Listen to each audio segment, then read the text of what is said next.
So glad that you made it to our 3:15 session. Yeah.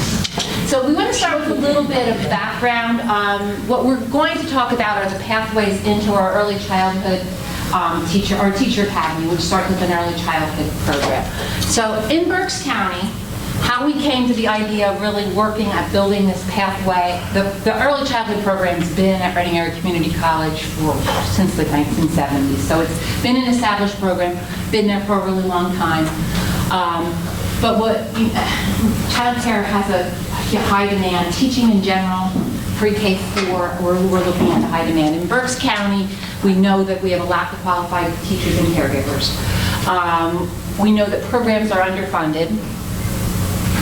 And for Pennsylvania, we are what considered a child care desert. The child care desert means there's 3 times as many children for child care for slots available. So we're in that child care desert. In addition, Berks County has been identified as moderate to high risk for quality of programming. So that sets the stage for why we really wanted to look at the pathway with our early childhood program. We are building the pathways and levels of quality in Berks County. 75% of the providers participate in the Pennsylvania Keystone Stars program. Only 20% of those child care centers have earned a star level of 3 and 4. To achieve that 3 and 4 star level, centers must have staff who have professional development plans. They need to meet some minimum qualifications, and there's leveling in a career lattice that we look at. I just want to point out for child care, it talks about 75% of the programs in Keystone Star. That's the registered, the licensed programs. All programs in the state of Pennsylvania are R1. So when you look at only 20% being 3 and 4, that means most of them are 1s. There's a couple 2s out there. So part of our discussion is the need for these highly qualified, or the need to begin to build the qualifications pipeline in the early childhood program and link it to continuing coursework at the community college that will also continue on without a loss of credit. So that's what pushed us to look at this project. And I think to add on to that, to be a teacher in an early childhood program, you have to have a high school diploma and 2 years of working with children. So we're looking at people who are running classrooms with very, very low level experience. The centers that are going to a 3 or 4 are trying to increase the educational levels of their students, but a lot of what we see out there is a high school diploma with 2 years of experience working with children. One of the reasons that we have listed, that we feel that RAC is a really good match for a program like this in working with students coming from the CTC, and we'll also talk about working with people who are in the field with that high school diploma and 2 years of experience, but want to continue on and get some more college credits, get something called a CDA, is that our population at RAC, 38.85%, are first generation students, are low income or disability students.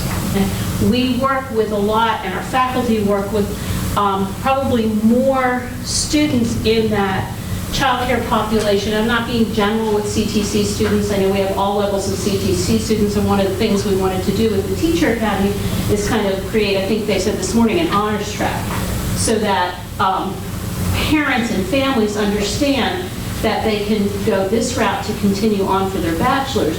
But there's some students that they're going to be a terrific assistant in a classroom, and that's where their goal is. So we can work with both levels of students, and we can work very well with them because of our background.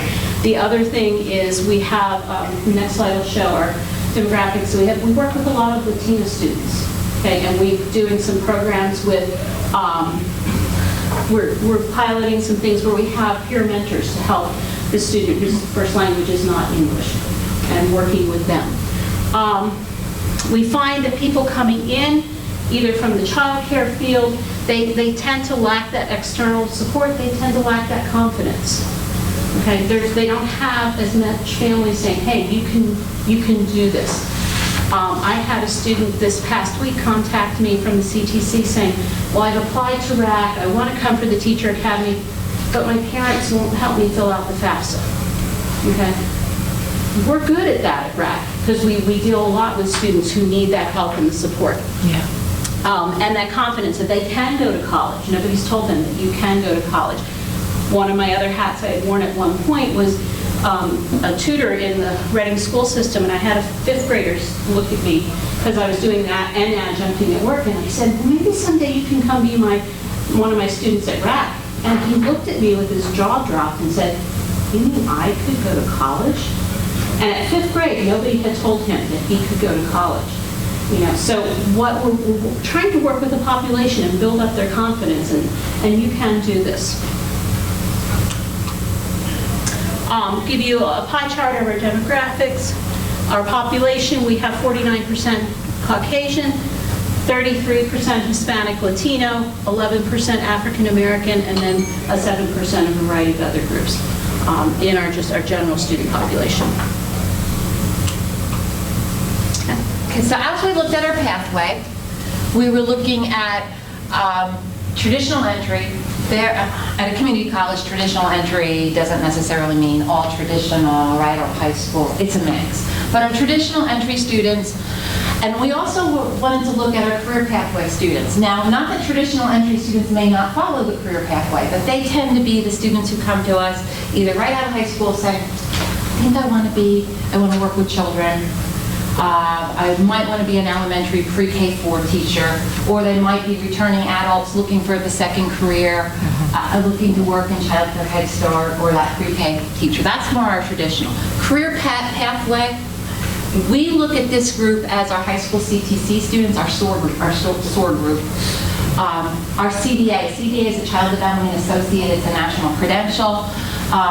We get pretty many students who might have a CDA. They're working in their child care center. They've obtained their CDA. And now, sometimes we get them purely because at the 5-year mark to renew their CDA, they need a college course. So sometimes that's how they start. Sometimes they come to us to start the CDA. We have a college certificate. We have the AAS degree, we have actually 2 AAS degrees in our program. We have one that's early childhood teaching pre-K-4 pathway, or we have another one that's early childhood program management. That pathway has a few less, not less credits, a mix of courses, but it doesn't require the second math that you need for PDE to get into the School of Education. It doesn't require the English literature that you need to get into the School of Education.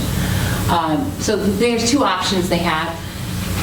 The early childhood pre-K-4 AAS program floats right in to that bachelor's degree at elementary education, pre-K-4 at Kutztown. It actually floats right in to all of the PASHI systems because we have an agreement that's similar to SOAR. There's the mandated SOAR agreement, the mandated transfer articulation oversight, known as TAOC agreement for program-to-program articulation, matches community college programs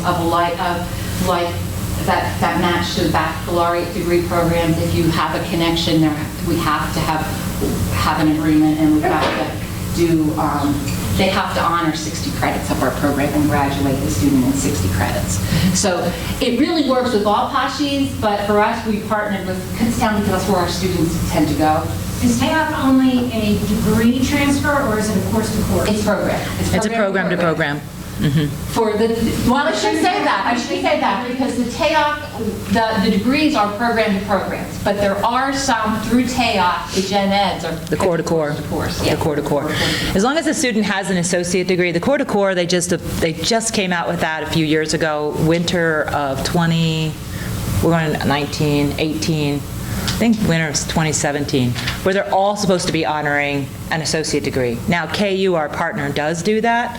So if a student comes in with an AS or an AA transfer program, an AAS is still tricky. You still have to work that because that's not part of that TAOC agreement. But this program, so there's that core to core, gen eds, and then there is the other level, which is the program to program. And our AAS is a TEOC program to program. So it's supposed to be honored program to program, that there isn't a course-by-course transfer, it's a program to program. And I believe early childhood is the only one that was approved with the AAS. Right. I think everybody else was with more of an AA. But early childhood, historically, when the early childhood TEOC agreement was being done at the state, there had already been several grants that Office of Child Development and Early Learning had funded 3 grants to do some regional articulation work. And then a 4th grant was funded by PASHI right before the TEOC. So we had already, as a early childhood education community, and it was at the same time that the teacher certification was changing, so it was around 2012, we had already done a lot of legwork. So our TEOC agreement looks very different than the others. Ours is a 30 credit for the associate degree. It's 30 credits of gen ed and 30 credits program in the field, because we felt very strongly that we had these providers, these people who would start out in early childhood and maybe were going to work in Head Start or child care, who decide they want to continue their education, but historically we're having to go backwards and say, okay, my credits that I learned in my AAS degree in child care now aren't counting towards my bachelor's degree in elementary ed. So historically, when that was done in a way to keep the pathway. And that was before the buzzword was pathway. We really weren't talking pathways at the time. But the Office of Child Development and Early Learning, kept saying, no, we want all this to keep moving forward. So we really had some strong support, I think, at the state level. So our TEOC agreement probably looks very different than the other ones in the division that I have. In my division, there's a social work one, there is a criminal justice one. They are not necessarily as heavy in program credits as our program. Typically, an Associate of Arts or an Associate of Science is 15 to 18 program credits, where an AAS is 30. So to get all 30 credits to transfer, and this is an area that I work with on the state level because of the, what the employers want is hands-on. They want that kind of experience. They're really appreciating the AASs. However, technical credit or career credit sometimes can be, it can really jag the student up. But that's something that we're working on, and why we do these local agreements and these local programs, and we'll talk more about that. Okay, this slide we were talking about just a few minutes ago before we came in here. This is my vision, so it's kind of scattered because anybody who might know me will know how right-brained I am, and that is, Nancy will tell me that's how I think. But this is our visual for where we see our program, and we have that traditional entry, we have CTC, we have the CDA, the workforce, which we are actually starting an apprenticeship project. Fingers crossed everything gets in alignment. We're targeted to start an apprenticeship early childhood program in June. So we have all these sort of non-traditional ways and different ways to support the workforce and move them over to positions. So at the CDA workforce level, which could even be the CTC folks, because your folks are coming out, your students are coming out of CTC for the most part, CDA ready. Once they get their CDA credential, that moves them up one level on the career lattice. Then there's another level on the career lattice that has a college certificate. So our 18 credit certificate is going to take them to another little nudge up. The associate degree gets them to be the group supervisor of a classroom in child care. So it moves them up yet another level. And then again, without loss of credit, we want them to be able to go right into the BSED. And we're using Kutztown because we are just worked on a degree completion program that will be offered on our campus. So we're using Kutztown, but it really can be any of the state system schools. And we have several privates that we also have strong agreements. So it would work for other colleges. Yeah. And that gets them to, you'll notice that this isn't just bachelor's in education, it's the bachelor's of education with teacher certification in the pre-K to grade 4 level. So that was Robin's brain. Sorry, but so ultimately, it's still a prescripted, it is still a guided pathway, similar to some of you may have joined us this morning with Technical Academy. And what Teacher Academy is built out of previously successful models. Teacher Academy takes the model of technical academy that we have established with BCTC and RMCTC, our local Berks County partners, takes that early college model, that dual enrollment model that has SOAR, where SOAR wasn't giving our students the full advantage of what they could get, and then created a dual enrollment pathway so they have transcripted credit. They have a grade on a transcript, as opposed to articulated credit that would come in after the student has completed their whole sequence, their 3 years of program of study, and then have to fill out all that paperwork and get it to us. As anyone has worked with SOAR, you know that our students, that's a miss for them. A lot of times they don't complete that paperwork. Secondly, an issue with SOAR that we address with both Technical Academy and Teacher Academy, and that model of an early college pathway that then goes to the associate degree and then out to a 4-year program. What that model does is it allows students to transfer that credit. 4-year institutions still struggle with taking that credit because it's articulated or what we consider residential credit. And as I already explained to you, residential, in other words, it belonged to the college, and it comes in and it looks on the transcript as, it doesn't, a transcripted credit, a graded credit is going to transfer as a T or a TR. That's the way it's going to show up on a student transcript. Articulated credit can come in as an AP credit, not as an AP like as exams, but as an advanced standing credit. So institutions will question that in the transfer, and that's so. Here are the things. Here's why Teacher Academy exists. One, we had a proven successful model with Technical Academy. 2, we had established relationships with our CTCs where we were already spending a lot of time at the table with them on other curricular discussions. And that we knew that it's a matter of picking up a phone and saying, this is what I have.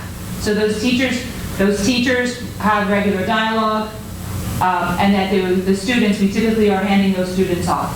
The third thing is that they noticed, and one of the agreements that really do work well for us in SOAR is the ECE. The problem is the kids were coming into class, and about the 3rd or 4th week of class, we would find them. And they'd be like, oh, we had this before. Oh, you were a CTC student. Oh, and then that kind of, backtracking. So we wanted to, so this was, again, coming out of what we had going on the last few years with our ECE students. The new model, and then also just the need for teachers, which has already been explained. There is a high demand, but of course we know high salary still is a concern. So when you look at that rubric for the Perkins 5 and funding, is that we have high demand. Because of the salary, it doesn't come up on the HPO list. But yet is a high demand. Whether you're talking about the quality of teacher in the classroom and bringing that up so that we can increase a STAR program, a STAR 1 to a STAR 2 to a STAR 3, or we're talking about teachers eventually going to be in public school education, teaching pre-K to 4. So all of that coming together with a proven model on this end for the CTC, the Technical Academy, and then also a proven model of on-campus programs. That is one thing that RAC is continuing to advance and bring to our campus, is that bachelor's completion program at our campus. So with Kutztown University, who is a very good partner of ours, again, at PASHI, this is all public education, which gets me excited, is leveraging public resources to be able to educate the next workforce at minimal cost. And a lot of these students fall under Pell. So they're going to end up getting an education and not have that saddle debt. So we have that great partnership, and we already have our second cohort of bachelors of social work. Same population of students there as well that want to stay in the community and serve the community that they live in. So the ECE was the next model, the Early Childhood Education Program was the next model to build on an already successful model with the social work program. And when I say these things to you as far as success, working interinstitutionally, which is in our title, getting other institutions to collaborate and come to the table and work out details like financial aid. Work out details of like, how are they going to get a student ID if they're at our campus? Where are they going to park?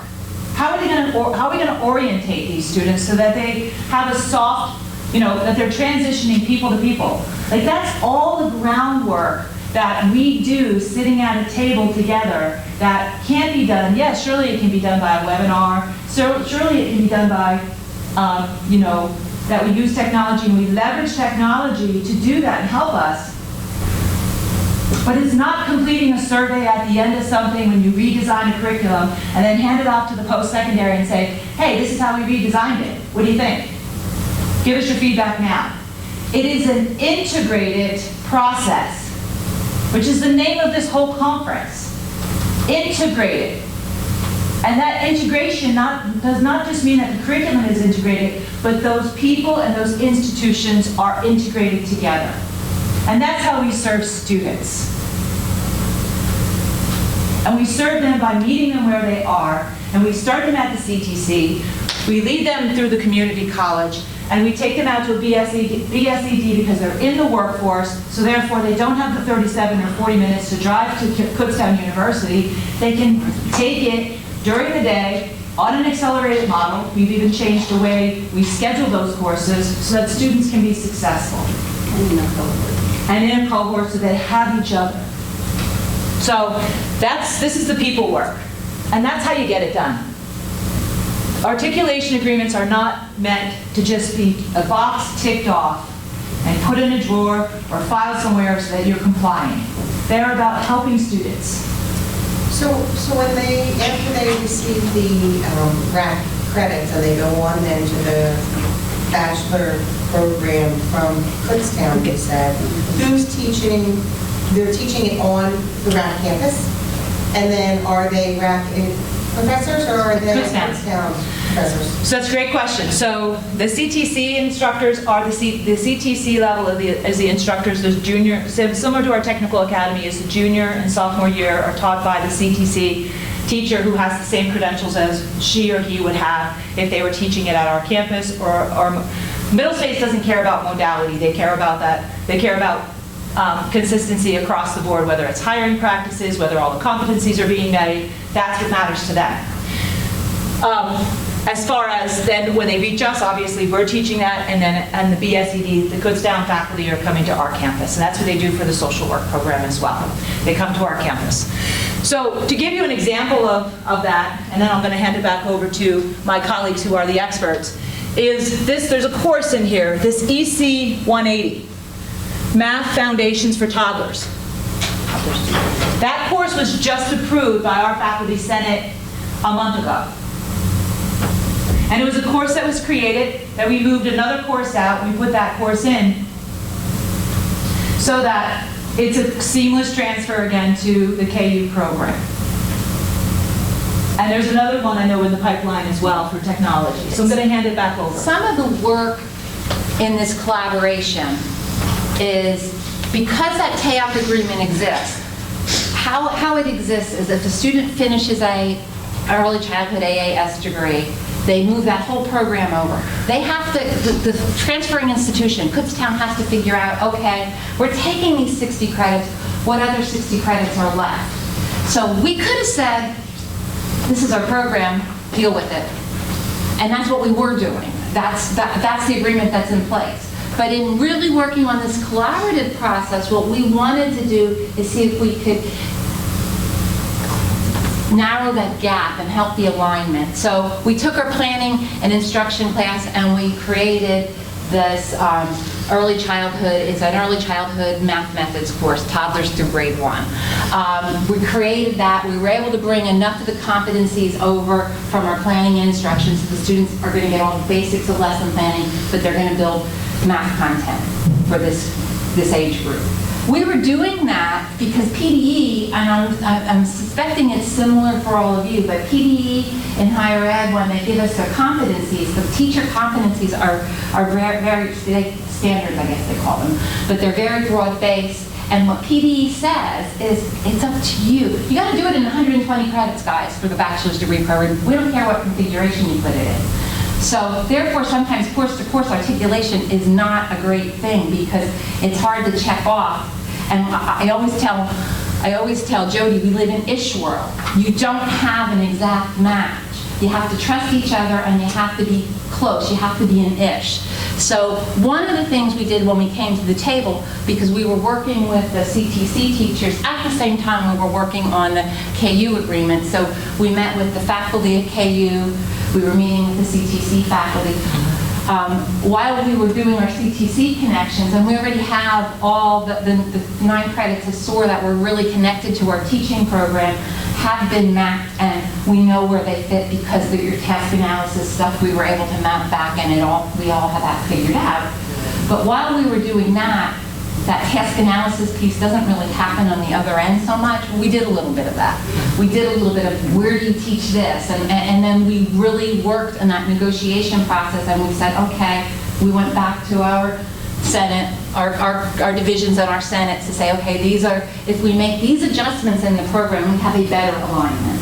So part of this discussion, part of this process really has us in a mode of discussing. I have been in this field for 38 years. I was an early childhood associate degree student who had a fight. My transfer. Tell that story. Yeah, I have to tell that story. Yes, you're my story. Like you're my story. And I mean, what institutions need to do for students is we need to do the fighting for them. I had a fight, and I have my early childhood teaching certification based on community college credits, which I was told was unheard of. But I went in a back door with PDE and got my coursework reevaluated, and that's where my certification comes from. My baccalaureate degree was in elementary ed, and that school at that time didn't have an early childhood cert, so I had 30 credits in early childhood. I'm like, I don't want to lose that. So I had to fight for that. So part of this for me is a personal battle. I don't want our students to have to fight so much. Yeah, I want our students to be able to take everything they've gotten from us, from the CTC, keep building on it to move them to their ultimate goal, which they might not even know is their goal when they're in your classrooms, when they're in our classrooms. Because you knew what to do. You knew how to advocate, and you also had a mentor that helped you to advocate. Not all of our students have that. It's not that we don't try to do that at RAC, but when students start to self-advocate, they're all over the place. So we need to understand. We need to go into any program and say, how can we map this back for an early college? How can we map this forward to a BSED or bachelor's degree? That's how we're looking at all of our program, is looking back and looking forward.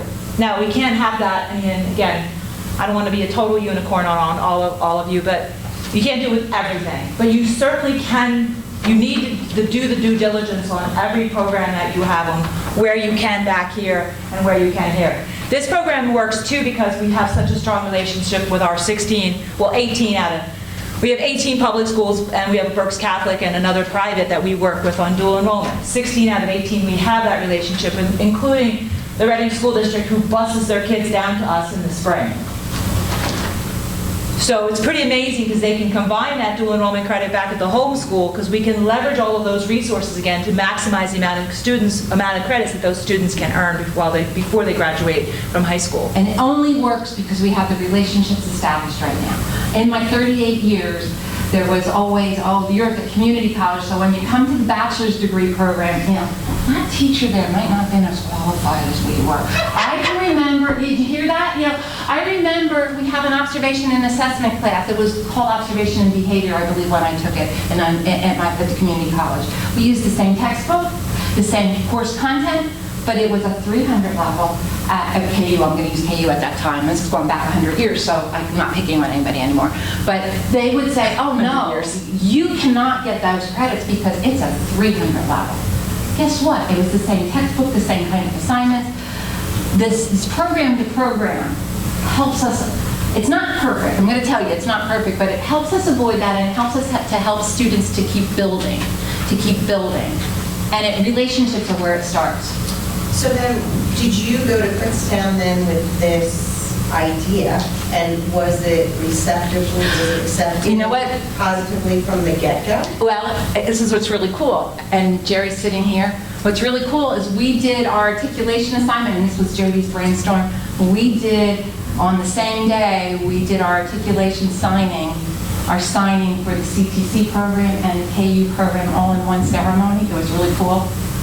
To see us all come together. So yes, Kutztown absolutely knows we have this relationship with the Teacher Academy. and they knew we were working on it all along. So they're at a unique place. The state system schools are at a unique place that they weren't at maybe even 10 years ago. They're more willing to realize that we need to keep people going. So there's a piece of that. But I think the relationships, we have worked on the relationships. The other thing that's happened at Kutztown is the elementary chairperson is also an early childhood person. That helps us. And I've known her for years, and we've been able to say, look, we've been back and forth. So I think that helped us. Again, it's a relationship thing. It's somebody I've known because she was a colleague, an early childhood colleague, and it was a relationships thing. So I just kind of pressured, saying, we're teaching the same thing that you're teaching. So two takeaways from that. The first is the relationships are truly everything. But you never build any kind of program or idea on just one person. You have to have a team at your own institution and a team at their institution, because in higher ed and in K-12, I've been in this role now for 6 years, as the ecosystem is just ever-changing. And the one thing that I've learned as far as project management is concerned is to make sure that your colleagues know your work as well as you know their work, so that if you decide that you want to be promoted out, I don't think I'm going anywhere, but that they can take that ball and keep running with it. How many projects have you seen fail because it was built on one person and one person's passion, instead of bringing together that passion of a few people at various institutions and saying, we're going to do this together? My role is certainly glue, no doubt, and mobilization. But part of my role, too, is seeing opportunity, the right moment and the right opportunity, so that you have those players at the other institutions. And you can say, when the ECE person, when Tracy Keys moves into the position at Kutztown University, I kept calling her, now's the time. and they got a new dean of education who was not from the Berks County area. Now is the time. And you have to have somebody who's watching the game to understand when to shoot the ball. And we needed the CTC folks to say, hey, we're ready for another academy. Right. Because when the tech academies first came out, I was pesting, wasn't I? I was pesting from the beginning. Why can't we do one for education? Why can't we do one for education? It wasn't the time. So annoying. I was very annoying, but I was like, why can't, because at that point I was in the coordinator of early childhood role. So I was promoting my program from that position, but it wasn't the time. So, right, if you have these things that they're not working on the ground, SOAR agreements at the statewide level that are not as effective as they can be. It's not that they weren't working, it's just they could have been more effective. And you have TEOC, which was established in 2010, and I think that was around the time that the first SOARs were what, 2010, 28? The first early childhood SOAR qualifiers were 09. 09, okay, so around the same time. And just with even in 9 years, you've got brand new players on the front line who are working in the registrar's office who have no idea what even a SOAR agreement looks like or a TEOC agreement looks like. So doing this kind of work on the local level and leveraging people at the local level is where we have seen the most success in how an institution of administrators and highly educated people can come together and make work happen for students who have never stepped into a college classroom. So, could we go back a slide to your course sequence? Yes. So, the students at the CTC Yeah. are taking college courses with their high school instructor who's been vetted as an adjunct. That's it. Yes. And what are your hiring or requirements for the adjunct? They have to have a master's, they have to either be ECE or early elementary. Early elementary, they have to have some graduate coursework in early childhood. So, a master's in ed with early childhood credits. Yeah, and then what we've done is, we now have, I believe, everyone at that level.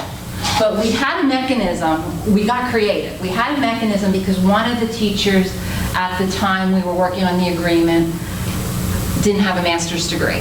So because our program is very portfolio, authentic assessment, artifacts heavy, is we have what we call key experiences that we have blueprinted into every course at the college, early childhood course.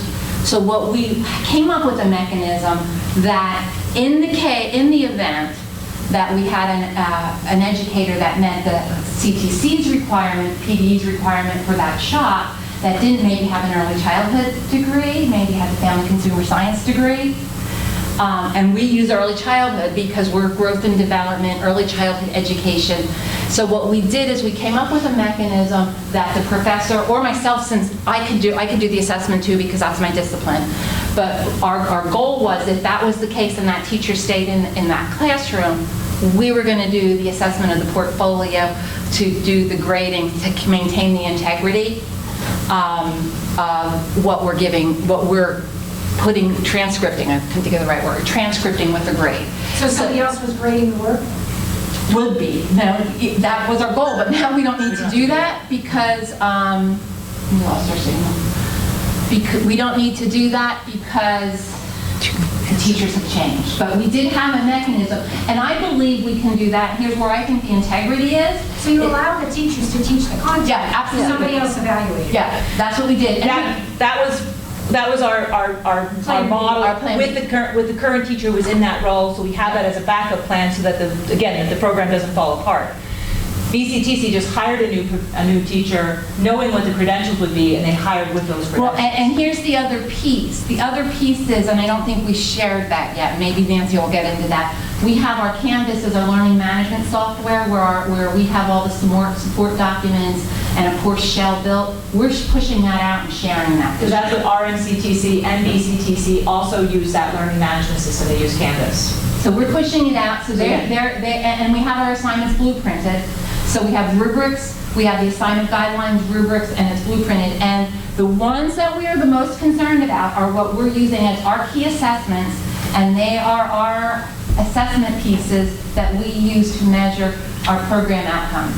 And then we report that back, and they're also tied back to the NAUIC, the National Association for the Young Children standards, which is what we have to be connected to. So we are everything crosswalk. It's all connected. You can see how granular the work actually gets. So what kind of entrance criteria is there for students? Okay, so that gets to, we didn't get to talk about that. Now, because this is teacher education, and I think in the morning session, I think Jared talked about this a little bit, the SOAR credit, how it's already working is sometimes I have the SOAR teachers signing off on the packet, and if students didn't do everything, they're saying, oh, they're not eligible. I say to the student, go back and get your little check sheet that the teacher signed off, because I have everything crosswalked. So I go to it, and I go to it, and I look at it and say, okay, you didn't get all 9 credits, but you got 6, because I see this course match and I see this course match. So we already do that. That's for all students. The Teacher Academy, and they have the ability to earn up to 24 credits before they transfer between the SOAR, dual enrollment, and early start. They may pick and choose, they may not do them all. But because it's going into the teacher track, what we have to be very mindful of, and we need to start getting the message to students immediately, is to get into a school of education. You need a 3.0, you have to pass the PAPA or Praxis, which is the reading, writing, and math. So we're very aware that as the recruiting happens, that we are really looking for students to be aware of that and be thinking about that coming in. But So where's the 3.0, at the high school or at the community college? we're using it High school. at both places. Okay. They have to remain in the program, they have to have But that does not mean you might not have a student in who is struggling lower. and did the SOAR work and won't get those credits. They just might not be in the academy and get all 24 credits. So you don't do any placement testing? We do. We'll do it at the end of the junior year, like we do with our technical academy. And then at the end of their senior year, they actually should be prepared to take PAPAs because they'll have the 150 thing in the summer when it comes back up. But we do have PAPAs integrated, PAPAs and practice integrated into that model, because we do have in the Mat 1, so there's the 2 sequence courses, the 2 math courses are Mat 150 and 155. Those are the teacher courses. Is the computer done? After 155, we want them to immediately, because 155 has been redesigned to really prepare for PAPAs and Praxis, so that way we can get them ready, because that's another barrier place for our students to make it to whether they're going to continue with the teacher track or then drop back to the management track. So that PAPAs preparation comes in Mat 155. Am I right? Yes. Yeah. I'm sorry. One other thing as far as successful pathway building between institutions. So we talk about relationships, we talk about people, and certainly that's how you get things established and making sure that you're working in teams. The other part is to codify it. Is that brochure codifies, in other words, all the courses that are there have already been codified with the four-year school, that these are the courses that they will transfer in as. So that if you lose a dean at Kutztown University and you get a new dean and you go, well, I don't know about this math, that you've already codified it with them in the register. It's already put in, and it's put into an agreement. So that way, and believe me, the agreements are the least part. Because that's, people, forget about if there's an agreement, but people don't go back and read it all the time. So you need to make sure that it's in their system, in their four-year transfer system. So that's all, again, that the courses that they're taking with us, they're just bringing in and finishing out that associate degree. But then on the 4 years, that it's those equates have been made. We're having some technical difficulties. It looks like everything died here. Well, you can look at, when you look at your brochure, you can see, and you have that in front of you. You look at the brochure, you can see that sequence of where students, what they take in their level 1 and their level 2. At the CTC, similar again to Technical Academy, they'll come to our campus their senior year. And then you have the senior year they come to you, that's not at the CTC. The senior year they come to us. Similar to the Technical Academy. Again, we want to build a model where they are getting integrated into the college, like they're taking college courses and then moving to us to get that experience, that on-campus experience. Many of these students, first-generation college students, have never stepped foot onto a college campus. Of course, we're building all kinds of places where they can get to us at a much earlier age, and understanding those kinds of pathways in this new model. I think that's a key element of what we do, the work we do, is helping parents be better consumers of post-secondary credentials. Another part that was important here, when we got to that, it's the ECE 120 course, when we were negotiating and working with the CTC teachers, we thought, Nancy and I thought, this maybe is a course that could be a dual enrollment course. And the teachers really went through the competencies, which was so cool about this process. The teachers went through and said, I'm not so sure this is one that we should teach. Maybe this is one that you should offer. That was really awesome to work through that process, because in working through that process, it wasn't us at the college saying, I don't think you're good enough to teach this course. It was them, we said, we think these are skills that, if you want to do enrollment and maybe not all your students will be there, you can do this. And they said, well, I'm not really sure if we can do it. And we had an agreement there were 3 teachers we worked with. We had agreement with the 3 teachers that they wanted that course to be one that we offered.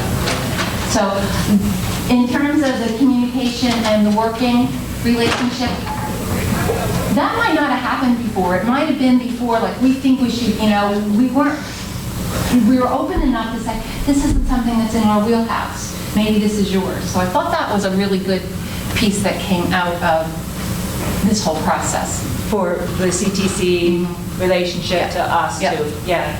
And the 4-year schools are, again, that's part of my wheelhouse, is they are valuing the associate degree more than in the 6 years that I've been in this role. And they are valuing the CTC experience, the hands-on, that. They value that, but you still need to make sure that they're taking those credits and making sure that it's in their systems, that they're taking that course in the way they said they were going to take it. I think the computer died is what happened. Again, similar to Technical Academy, the sophomore and junior year are credit or still cost anything, and then they come to us. Right now, the CTCs, we haven't even taken our first class in yet. We start enrollment for the BCTC in the spring, and we start the fall enrollment at RMCTC. So that's we're about 2 years out until we have that class as a capstone group. But when the high school seniors come to RAC, they'll pay? I'll pay for those students. Okay. At a discounted rate? No, that's so RAC didn't because it's to the college professors. Yeah, right. Because that's not the dual enrollment. The RAC courses are RAC courses. So in this, the Intro to Early Childhood, I think it's CTC 125 is dual enrollment. So that's being taught at the CTC by the CTC teacher. The ECE 120 is one of the RAC courses, and then the rest of the RAC courses are gen eds that are part of our RAC So program. the thing is, and again, Perkins 5, you know, we're all still trying to figure out Perkins 5. was either. Because there's some discussion in there that you can't pay, right? That they have to be free. The I credits think have to that's be a free. mistake. I think that was based on a dual credit toolkit. Yeah, did you get that yesterday? Yeah. Yeah. And because the dual credit toolkit was designed for students to have high schools pay for gen eds and then use them for high school graduation. These are technical courses. It doesn't relate at all. It's a different conversation. And I don't think that PDE has addressed it, and I think that... Okay, so we both, Jane, you and I are tracking on that. Like, I was like, okay, how do we have, so through our Workforce Investment Board, we have had SSI grant money to help with tuition for the past few years. We also have EITC funding that we've used for dual enrollment. So we will continue to pursue grants. We do have some small grants that we've gotten from we have one from the PDE right now. So we're going to continue to pursue those kinds of grants, those ways that we can to do that. Yeah. But that's still where those ish places are, and that's why so much of what we do is case management. Nobody that I know at RAC works 37.5 hours. They work ish. We're in ish world. We work in ish world, and if you've got that passion for students, it's all about hiring, right? So So what point do the students pay? when they matriculate to us. So if they actually go the straight path, if they go the straight path, they should be able to finish their associate degree in about 15 months. And when they're taking the Kutztown courses, do they pay you or they pay Kutztown. Which is a little tricky because they have to do their financial aid with Kutztown.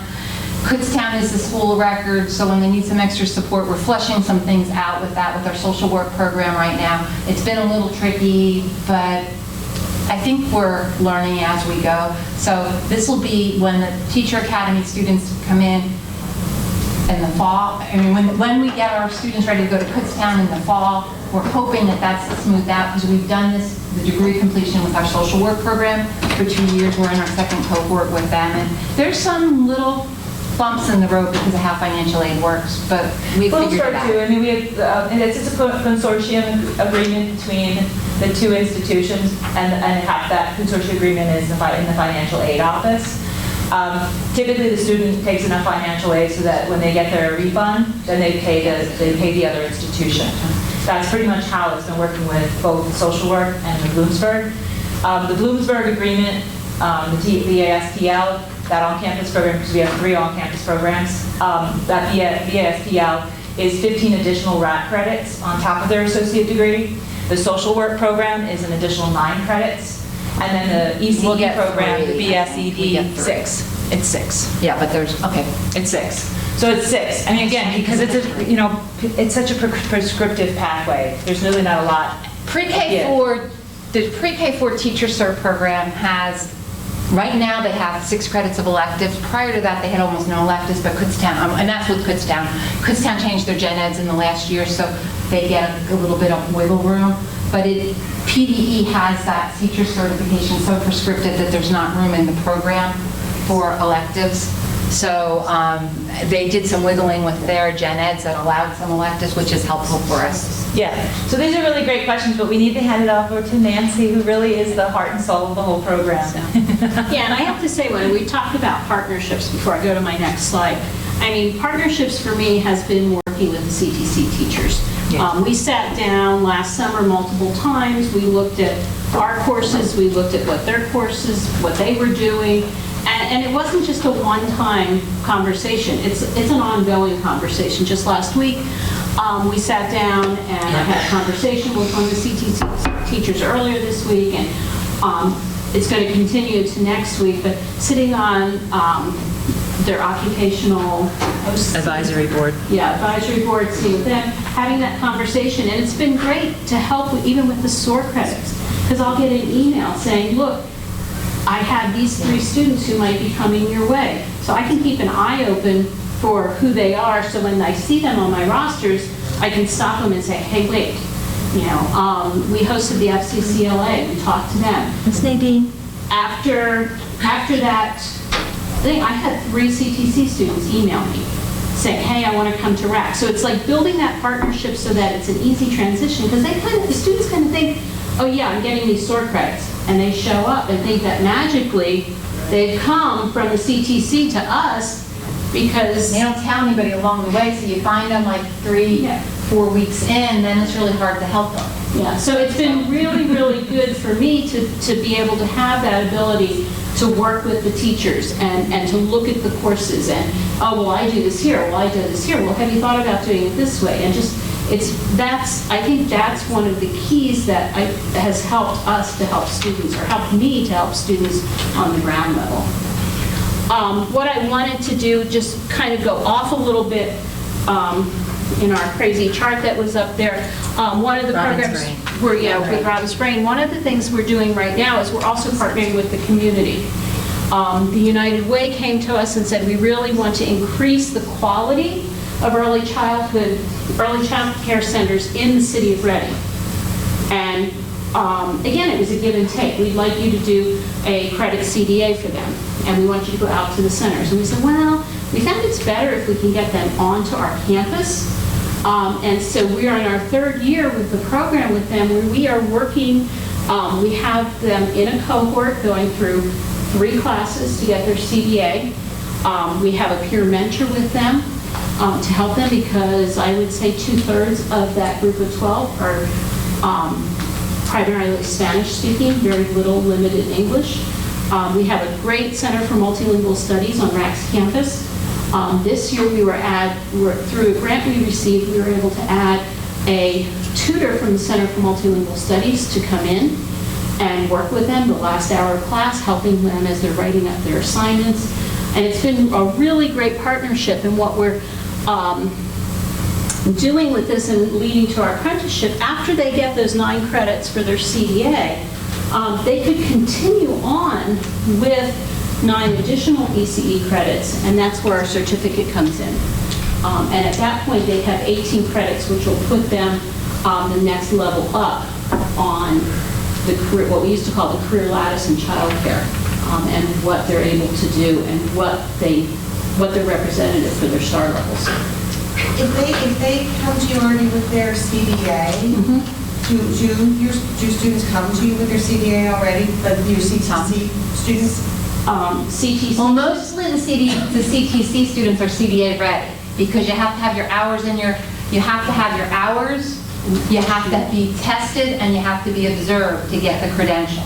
So that can't happen while they're in CTC, that happens after. So we would already be using the SOAR credits, so we don't really need to do that with that group of students, because if they're in the CTC programs, they're coming to us for the same credits that they would get if they brought the CDA in and we brought them in through portfolio assessment. So for the CTC students, we don't worry about the CDA. They're coming in CDA ready and we're bringing them. But to answer the rest of your question, if they came to us, some of our non-traditional students come to us with the CDA, we assess that through our portfolio assessment piece and move them along. Because the whole goal is to keep them moving, not to make them go back and start over. Right. Whose certificate is this? NAC or? No, the CDA is the Child Development Associate. It comes out. No, the college certificate. Oh, that's right. We have an 18 credit certificate that we call it the Early Childhood CDA Prep. It's at 18 credits. I'm going to tell you why it's at 18 credits. CDA is about 120 hours, so that comes to three courses, 9 credits. But if students need financial aid, they need a program that has at least 16 credits in it. So we build it to be 18 credits that is nested into our associate degree. So the goal is, the reason it's 18 credits and not 9 credits is they won't get, students who come that route won't be eligible for financial aid. So we build it, but what it does is it takes them, it's called a career pathway, and I don't like to use that word because we use pathway for everything. They changed the career lattice to a pathway, but the career pathway has entry level, it has CDA as a rung, and then another rung up is a college certificate. So it gives them a little bit of a bump up, but we're tying this in here with our piloted apprenticeship program that's going to be starting in June. And what we're doing is identifying, our goal is 10. We're going to identify 10 of our students who were part of the United Way project. And we're going to do an apprenticeship project, which means they're going to get one course in the summer. They're going to do on-the-job training for one 3-credit course, and then in the spring, they take the last 3-credit courses that gets them that 18-credit certificate. And we're pretty excited about that model. We're doing, our apprenticeship is going towards our certificate, not the associate degree.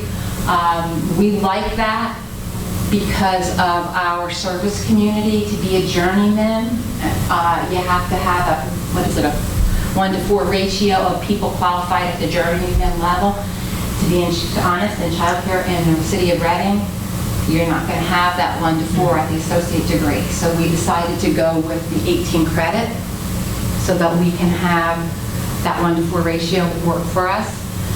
So it's a different model. Most of the state models we see this apprenticeship for the CBA.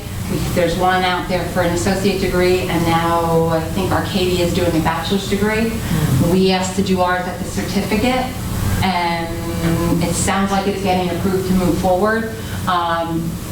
But we're looking at this model as a different model. And our goal, again, is that pathway.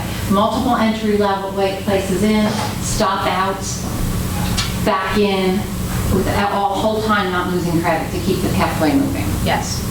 So again, back to that linear model, but lots of ways for students to be able to keep on that lattice. We will find that oftentimes at the associate degree level, you'll get students who start, and they're so overwhelmed by the idea of a 60-credit program. They have life issues, they're single moms, they're whatever's going on in their life, and they get to a point where they just put their hands up and say, I can't do it. But they often tend to be the ones that stay in childcare because they have young children, or whatever reason it is, they stay there. So we don't want them to stop, because I can't tell you how many times I always say to them, don't throw portfolios away. Now everything's electronic, but in the day when we kept the binders, don't throw them away because they always come back. They might come back 5 years later, they might come back 10 years later. If they didn't pick it up, I never threw it away, I kept it. Now that they're digital, that makes life a little easier. But our students tend to stop in, stop out, come back and say, oh, now I think I might want to finish so I can go get my bachelor's degree. So we want that model to be real flexible. I think we're about at the time. I think we covered a lot of this. Yeah, I think we covered the rack. Any other questions in closing? You had awesome questions. Thank you so much. All three of us are available for email. Nadine has my contact information through other things, for CTC LA. As always, it's about the kids.